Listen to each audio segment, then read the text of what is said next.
Imagina una ciudad convertida en un laberinto de escombros, donde cada edificio es una fortaleza, cada sótano un refugio y cada calle un cementerio. Un lugar donde el frío mata tanto como las balas y donde dos ejércitos luchan no solo por la victoria, sino por su propia supervivencia. En Stalingrado, más de 2 millones de personas se enfrentaron en la batalla más brutal de la historia moderna. Una lucha tan despiadada que transformó el curso de la Segunda Guerra Mundial y el destino de Europa.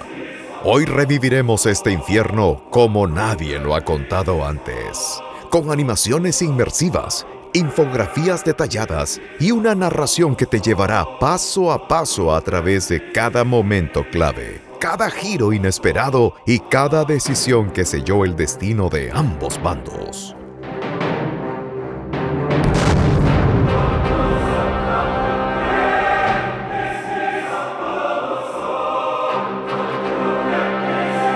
Bienvenidos a El Color de la Historia. Prepárate para sobrevivir en la Batalla de Stalingrado.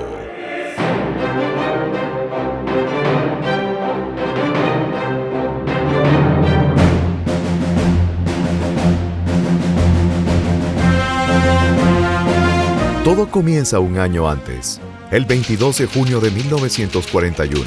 Operación Barbarroja, el plan de Adolf Hitler para invadir la Unión Soviética. 3 grupos de ejércitos, norte, centro y sur, cruzaron la frontera desde Prusia Oriental, Polonia y Rumanía, avanzando cientos de kilómetros hacia Leningrado, Moscú y Kiev. En apenas meses, las tropas alemanas habían conquistado vastos territorios, las repúblicas bálticas, Bielorrusia, Ucrania y parte de Rusia Occidental. Pero la Operación Barbarroja fracasó en su objetivo principal: destruir al Ejército Rojo antes del invierno y tomar la capital de la Unión Soviética, Moscú.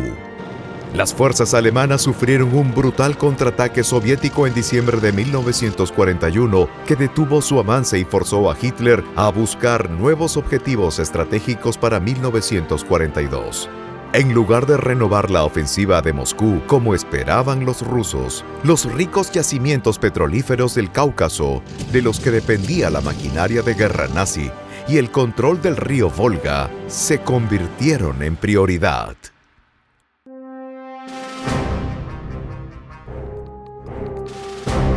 El 28 de junio de 1942, la Wehrmacht lanza la Operación Azul o Fall Blau, una ofensiva hacia el sur de Rusia a través de Ucrania y Crimea.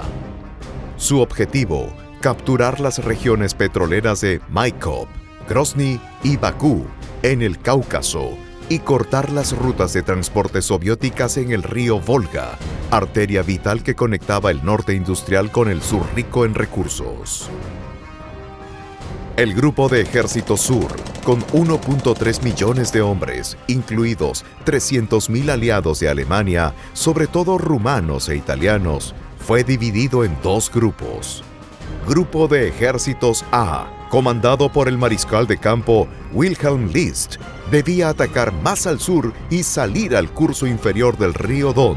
A este grupo se le ordenó capturar los campos petrolíferos del Cáucaso. Y el Grupo de Ejércitos B, comandado por el mariscal de campo Maximilian von Weitz, debía pasar a la ofensiva al norte del Grupo A, salir al río Don en el sector Voronezh-Novaya Kalitva y, descendiendo hacia el sur entre los ríos Don y Volga, llegar a Stalingrado. En el corazón de este segundo grupo estaba el sexto ejército del general Friedrich Paulus, con 270.000 hombres, 1.200 tanques y cañones de asalto y más de 3.000 piezas de artillería. A su flanco derecho avanzaba el cuarto ejército Panzer del coronel general Hermann Hoth, con 180.000 hombres, 600 tanques y 1.500 piezas de artillería. Los alemanes cruzaron el río Don en julio, tomaron ciudades clave como Voronezh, Kamyshin y Kotelnikovo y empujaron a las fuerzas soviéticas hacia el este siguiendo el curso del Volga.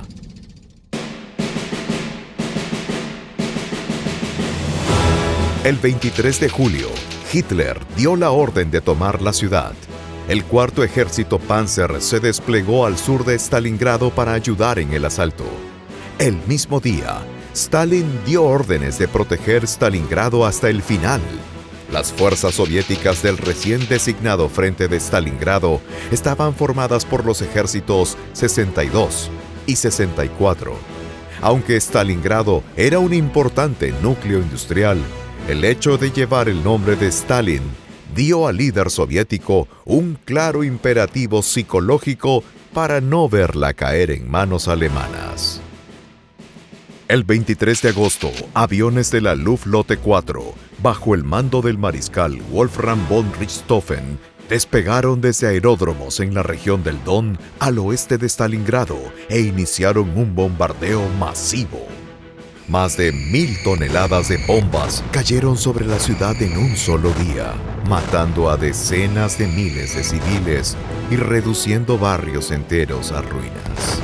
Paradójicamente, estas ruinas ofrecerían una defensa perfecta para los soviéticos, que convirtieron cada edificio y sótano en un punto de resistencia. El 12 de septiembre, tropas alemanas se adentraban ya en los suburbios de la ciudad. El avance fue metódico pero sangriento.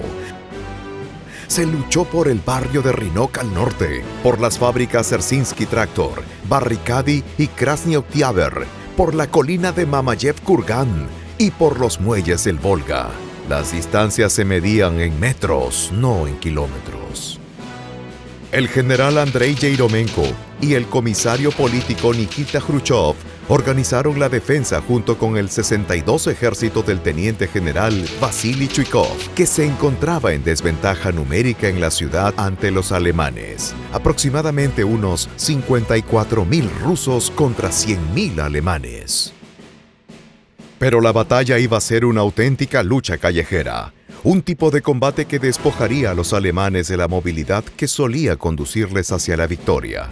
Además, Chuikov empujó deliberadamente a sus tropas a una batalla en espacios reducidos y aplicó la estrategia de abrazar a las tropas alemanas para limitar el uso de bombardeos aéreos y fuego de artillería pesada del enemigo, que planteaban el riesgo de bajas por fuego amigo. La consecuencia fue que cada edificio y cada habitación se convirtieron en un campo de batalla. Los alemanes pagaron con sangre cada metro que avanzaron.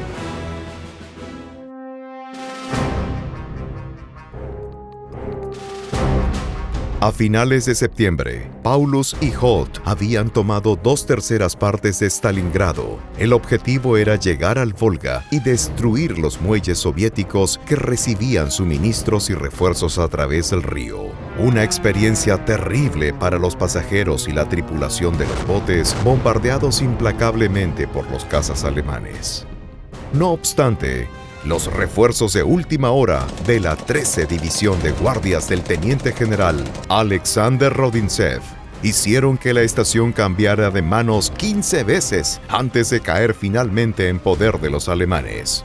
El cuarto ejército Panzer del general Hoth tuvo una experiencia similar, pero consiguió avanzar y llegar al río el 13 de octubre. Entre mediados de octubre y noviembre, los alemanes hicieron retroceder lentamente a los soviéticos y se abrieron paso a través del distrito industrial con un coste atroz. Las fábricas de Barrikady, Krasny, Oktyabr y Traktor fueron los principales campos de batalla.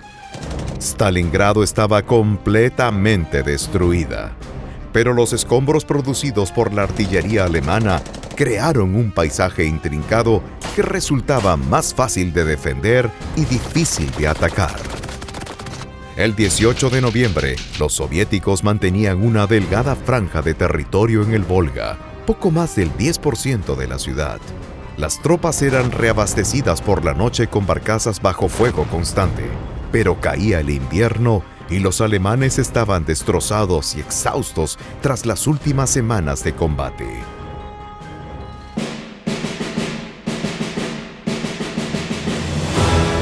Mientras Hitler concentraba tropas en el centro de la ciudad, El momento de pasar a la contraofensiva había llegado para los rusos. El alto mando soviético, a cargo de los generales Georgy Zhukov y Alexander Vasilevsky, planeaba un golpe estratégico: atacar los flancos alemanes defendidos por ejércitos rumanos, húngaros e italianos que estaban mal equipados y con armamento antitanque insuficiente. En la retaguardia de Stalingrado y el Don se encontraba preparado el ejército rojo de Zhukov, compuesto por 1.100.000 soldados, 13.540 piezas de artillería, 895 tanques y 1.500 aviones, que desempeñaron un papel crucial en la defensa de la ciudad y el apoyo al ejército. Varias aeronaves cobrarán especial importancia en la batalla, tanto por su superioridad aérea como por sus misiones de ataque terrestre. Las fuerzas terrestres estaban comandadas por los generales Nikolai Batutin y Konstantin Rokossovsky por el sudoeste y el norte del Don, y Stalingrado por Yeryomenko.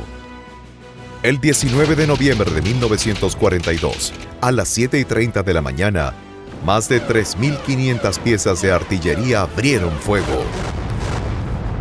Al norte de Stalingrado, el Frente Sudoccidental Soviético y el Frente del Don lanzaron 6 ejércitos hacia el sur a través del Don, aplastando la débil resistencia rumana.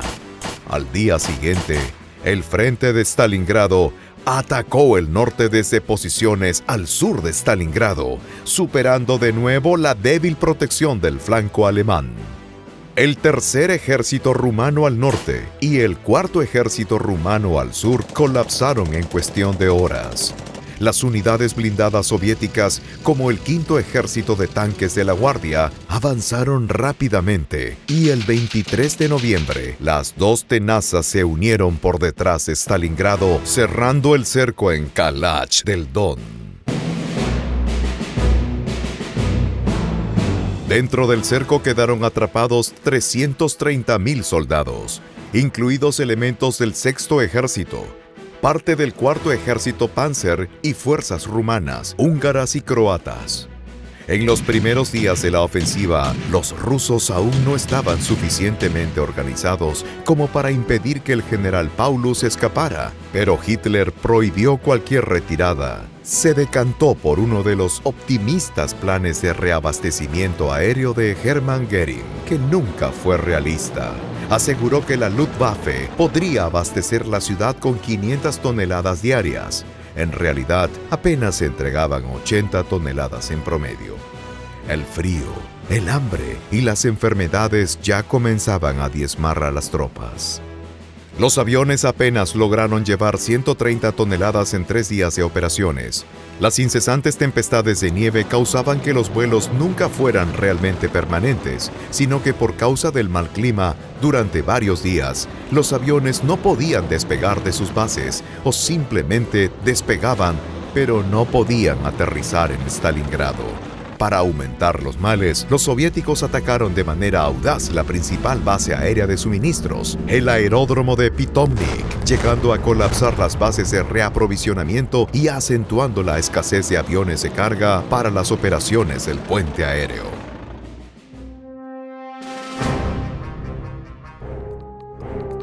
Para auxiliar a Paulus, Hitler recurrió a uno de sus más hábiles generales, Erich von Manstein, a quien llamó desde el frente de Leningrado y le confió la tarea de operar un avance que le permitiera derrotar a los rusos que lo cercaban y restablecer el frente en Stalingrado.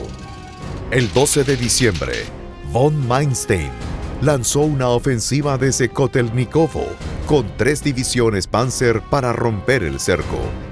Esta ofensiva, conocida como la Operación Tormenta de Invierno, obtuvo algunos progresos antes de quedar finalmente detenida a 48 kilómetros de Stalingrado. Hitler ordenó a Paulus no intentar una ruptura. Este error, fruto de la obsesión de Hitler por mantener posiciones imposibles, selló el destino del sexto ejército.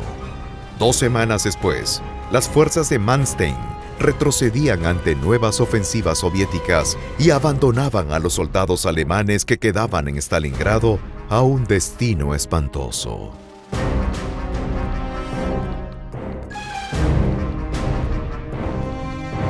Los terribles combates continuaron durante más de un mes, mientras los rusos aplastaban a los ocupantes alemanes. En enero de 1943, el Ejército Rojo inició la Operación Anillo, una ofensiva de aniquilación que dividió y encerró lo que quedaba del Sexto Ejército de Paulus en dos bolsas de resistencia al norte y sur de la ciudad arrasada. Aunque 34.000 alemanes fueron evacuados por aire antes de que el último aeródromo cayera el 25 de enero, más de 100.000 soldados de la Wehrmacht murieron en este periodo. El 31 de enero, Hitler ascendió a Paulus a mariscal de campo, insinuando que debía suicidarse antes que rendirse. Paulus, consciente de la inutilidad de la resistencia, se rindió ese mismo día junto con 91.000 sobrevivientes. El último reducto, al mando del general Karl Strecker, capituló el 2 de febrero. La batalla de Stalingrado dejó más de 1.100.000 bajas soviéticas y 750.000 del eje, convirtiéndose en la más sangrienta de la historia. Fue un punto de inflexión irreversible. Alemania perdió la iniciativa estratégica en el este y la derrota mostró al mundo las limitaciones de la maquinaria de guerra nazi y la destructiva injerencia de Hitler en las decisiones militares. Lejos quedaban ya los días de gloria de 1939-1940. Esto fue el color de la historia. Si te impactó este episodio, suscríbete y acompáñanos para descubrir las batallas, personajes y momentos que cambiaron el mundo.